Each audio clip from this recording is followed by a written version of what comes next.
আসতে পারি? ডিস্টার্ব করলাম না তো? আমার আবার তেমন ইন্টারনেট কথা বলতে ঝড়ের গতিতে ভেঙে গেল কমলিনীর সংসার। বন্ধুরা এমনটাই দেখতে পাবা, নতুন প্রমোতে এমনটাই দেখা গিয়েছে। আর এই সিরিয়ালটি এই চ্যানেলে পেতে এক্ষুনি চ্যানেলটি সাবস্ক্রাইব করুন।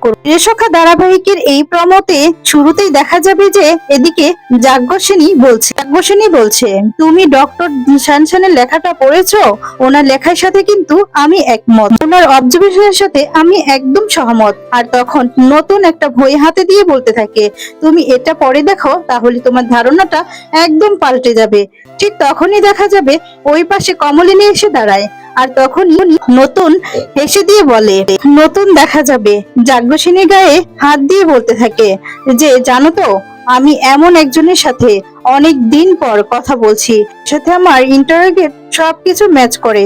আর তখন কমলিনী এই পাশ থেকে এই কথাগুলো শুনে খুব কষ্ট পেয়ে তাকিয়ে থাকে। আর তারপর দেখা যায় যাজ্ঞসেনী খুব খুশি হয়ে যায়। আর নতুন তখন বলছে তাতে হাত রেখে, আমি আজ খুব খুশি, খুব আনন্দ পাচ্ছি তোমার সাথে কথা বলে। এরপরে দেখা যাবে কমলিনী কিছুতেই সহ্য করতে পারে না। কমলিনী সেই মুহূর্তেই ঘরের ভিতরে চলে আসে। কমলিনী এসে বলতে থাকে, আসতে পারি? আর তখন বলে, ডিস্টার্ব করলাম না তো? আমার আবার তেমন ইন্টারনেট নেই, আবার কথা বলতে অসুবিধা হবে না তো? তখন তো নতুন চমকে গিয়ে কমলিনীর দিকে তাকিয়ে থাকে। নতুন ভয় পেয়ে যায়, এদিকে যাজ্ঞসেনীও ভয় পেয়ে যায়। আর কমলিনী খুব কষ্ট পেয়ে যায়। কমলিনী নতুনের কাছ থেকে এটা কখনোই আশা করেনি।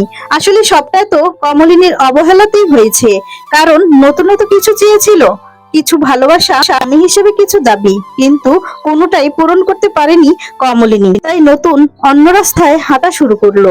তো বন্ধুরা, নতুনের এমন পরিবর্তন দেখে তোমাদের কেমন লেগেছে কমেন্টস করে জানিয়ে দিবে। আর তোমরা কেমন চাও সেটাও অবশ্য কমেন্টস করে জানাবে।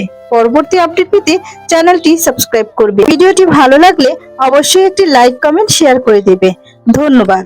ভালো থাকবে, সুস্থ থাকবে। পরবর্তী এই চ্যানেলে কি সিরিয়ালের আপডেট পেতে চাও অবশ্যই কমেন্টস করে কিন্তু জানাতে ভুলো না। ধন্যবাদ।